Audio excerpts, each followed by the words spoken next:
Bene data bakundwa b'umwami Yesu Kristo, mwese abakurikira izi nyigisho tubahaye ikaze mu biganiro bya Saveur Divine. Ibi biganiro mu bitegurirwa n'abavugabutumwa bwiza batandukanye, akaba ari umuhamagaro ugendera ku ijambo ry'Imana byanditse mu gitabo cy'ubutumwa bwiza uko bwanditswe na Matayo ibice 24 umurongo wa 14. Kandi ubutumwa bwiza bw'ubwami buzigishwa mu isi yose ngo bube ubuhamya bwo guhamiriza amahanga yose, nibwo imperuka izahera ko ize. Ibi biganiro mubikurikira ku channel ya YouTube yitwa Saveur Divine. Tubifurije kugubwa neza. Imana Data ari nayo So ibaha umugisha. Shalom shalom bakundwa bene data, shuti mwese abakurikira iki kiganiro Saveur Divine. Amahoro ya Kristo nabane namwe. Ndashima Imana yuko impaye uyundi umwanya wo kuza kuganira namwe. Ndishimye kuba dutangiye iki icyumweru gishya cya gatatu cy'uku kwezi kwa 9. Dushimiye Imana ko yaturinze muri weekend yose ishize. Imana nishimwe, kandi ndakomeza kwizera yuko namwe aho muherereye muri amahoro. Hari abo nagiye mvugana nabo muri iyi cyumweru, ariko abandi hirya no hino mudukurikira mukaba mufashwa n'ibi biganiro bya Saveur Divine. Turanezerewe kongera kubana namwe, kandi turifuza yuko nukuri mukomeza gufashwa n'ibi biganiro. Umwuka wera agakomeza kutunezeza twese hamwe, ari ugabura ari n'ugaburirwa, twese tukunguka mu buryo bw'umwuka. Imana yacu igahabwa icyubahiro. Nuko rero ndashimira Imana kubwanyu mwese, ndashimira Imana kubwa abadusengera, basengera uyu muhamagaro wa Saveur Divine. Imana ibaha umugisha. Ntabwo nzarambirwa kubivuga. Igikorwa nk'iki ngiki gisaba ingufu nyinshi mu buryo bw'amasengesho. Rero ni ukuri tudafite abadusengera ndetse natwe ubwacu ngo twisengere, ntabwo twaba tukiri muri uyu murimo. Imana ishimwe rero kubwo amasengesho yose akorwa agamije gushyigikira iki gikorwa ndetse n'ibindi bikorwa by'ivugabutumwa. Ndinginga kugira ngo nukuri bene data tujye twibuka abo Imana yahamagaye bose kugira ngo bamamaze ubutumwa bwiza, kuko ni igikorwa kitoroshye. Rero turashima Imana kandi kubwa bene data dukorana uyu murimo.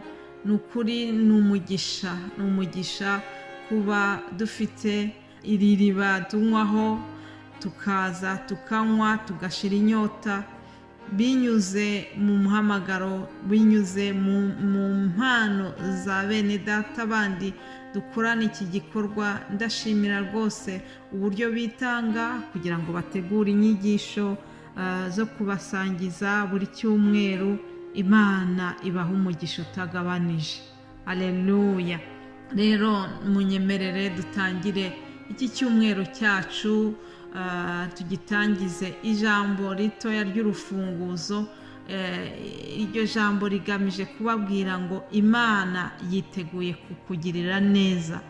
Ndagira ngo utangire iki cyumweru ufite ibyiringiro, umenye yuko mu byo waba uri gucamo byose, birashoboka ko waba unyumva uri guca mu bikomeye, birashoboka ko waba unyumva uri mu gahinda kavuye ku bintu binyuranye, ariko ndagira ngo nze nguhumurize nkubwira ngo uko biri kose Imana yiteguye kukugirira neza. Umugambi w'Imana kuri wowe ni uwo kukugirira neza. Ntabwo ari amagambo mvuga yo gukabya, ahubwo ni ijambo ry'Imana, ni ubuhanuzi bw'Imana. Reka nkubwire ngo kuva kera hose Imana yacu icyo yifuza ni ukugirira neza yabo yaremye. Iyo turebye mu buhanuzi bwa Yeremiya 29 tubona uburyo Imana yabanye n'Abisirayeli. Reka munyemerere dusome aya magambo y'uyu muhanuzi yavuze ngambiriye iririya jambo rikubwira ngo iby'Imana yifuza kukugirira ni byiza. Ariko mbere y'uko ngera kuri iri jambo nagambiriye, reka tubanze dusome amagambo aribanziriza. Yeremiya 29 haravuga ngo, aya ni amagambo yo mu rwandiko umuhanuzi Yeremiya yanditse ari i Yerusalemu, arwoherereza abasigaye bo mu bakuru bajyanywe ari imbohe, no ku batambyi no ku bahanuzi no kuri rubanda rwose, abo Nebukadinezari yakuye i Yerusalemu akabajyana i Babuloni ari imbohe. Aya ngo ni amagambo nyine Imana yanyuje mu muhanuzi Yeremiya.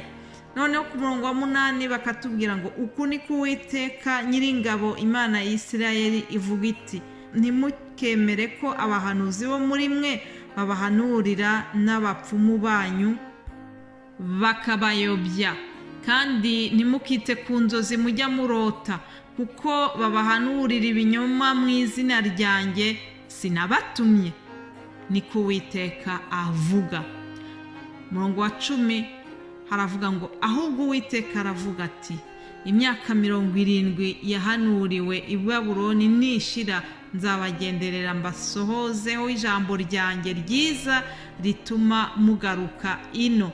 Erega nzi ibyo nibwira nzabagirira, ni amahoro si ibibi, kugira ngo mbareme umutima w'ibyo muzabona hanyuma, niko Uwiteka avuga. Haleluya!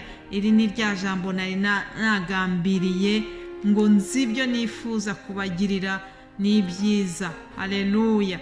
Aya ni amagambo Yeremiya yahanuriye Abisirayeli ubwo bari mu gihugu aho bari barajyanywe nk'iminyago, ariko arabahumuriza arababwira ati, igihe nikigera, iriya myaka 70 nigera imaze gushira, muzagaruka mu gihugu cyanyu. Niko byagenze bene da. Ni ukuri Imana yacu itanze isezerano, byanze bikunze irarisohoza.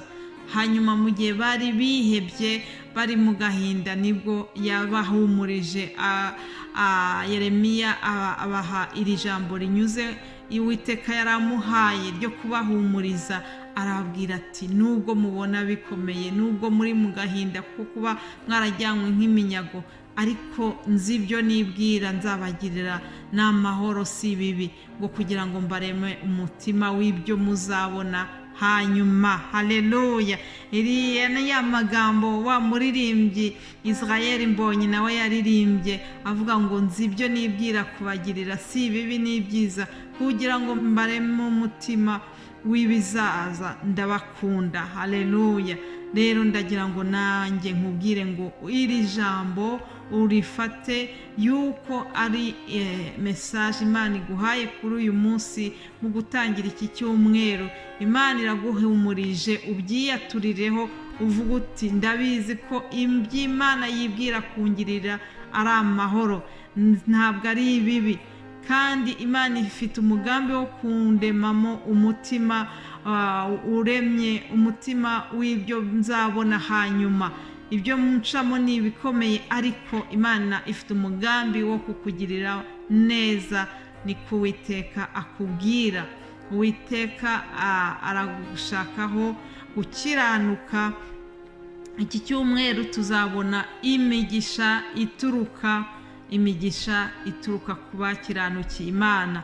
Hari imigisha iherekeza abubaha Imana, hari imigisha iherekeza abantu bitondera amategeko y'Imana.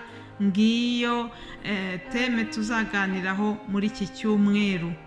Turasoma mu Gutegeka kwa 2 igice cya 28 handitse ngo, nugira umwete wo kumvira Uwiteka Imana yawe n'uwo kwitondera amategeko yayo yose ngutegeka uyu munsi, Uwiteka Imana yawe izagusumbisha amahanga yose yo mu isi, kandi iyi migisha yose izakuzaho ikugereho niwumvira Uwiteka Imana yawe. Imana ishimwe. Uyu murongo wa 2 ufate mu mutwe ngo, kandi iyi migisha yose izakuzaho ikugereho niwumvira Uwiteka Imana yawe. ngiyi kondisiyo yo kugira ngo imigisha y'Imana ikugereho, ni ukumvira Imana. Abumviye Imana, abubashye Imana, hari imigisha yabateganyirijwe ibageraho byanze bikunze. Ku murongo wa 8 w'iki gice baratubwira ngo Uwiteka azategeka umugisha kuba mu bigega byawe no mu byo ugerageza gukora byose, kandi azaguhera umugisha mu gihugu Uwiteka Imana yawe iguha. Haleluya! Ubu ni ubuhanuzi butavangiwe inshuti yanjye. Uwiteka azategeka umugisha kuba mu bigega byawe. Umugisha uturutse ku Uwiteka, umugisha Uwiteka azategeka. Uzi ko Imana yacu igitegeka ngo kandi iyo yategetse ibintu byose birayumvira bigakoreka. Haleluya! Sinzi uko ibigenza, sinzi nuko ibikora, ariko icyo nzi nuko ngo iyo itegetse ibintu biratungana. Imana ishimwe. Ngiryo ijambo tuzaganiraho, bene data bazabibagezaho muri iki cyumweru. Ndabifuriza umugisha uturuka ku Mana, ndabifuriza kugubwa neza mu izina rya Yesu Kristo. Amen.